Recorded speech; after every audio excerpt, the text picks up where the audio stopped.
বিশ্ব ক্রিকেটের সব রকম আপডেট পাওয়ার জন্য আমাদের চ্যানেলটিকে আজই সাবস্ক্রাইব করে রাখুন।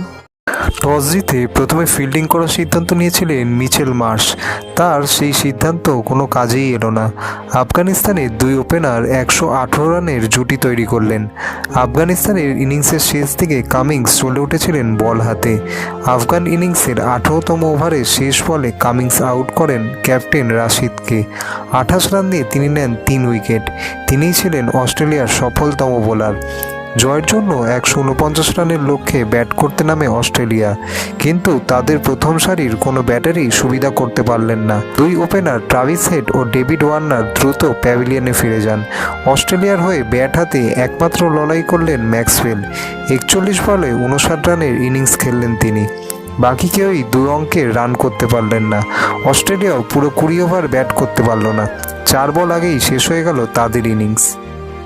ভিডিওটি ভালো লেগে থাকলে বাংলার ক্রিকেট চ্যানেলটিকে অবশ্যই সাবস্ক্রাইব করে দিন।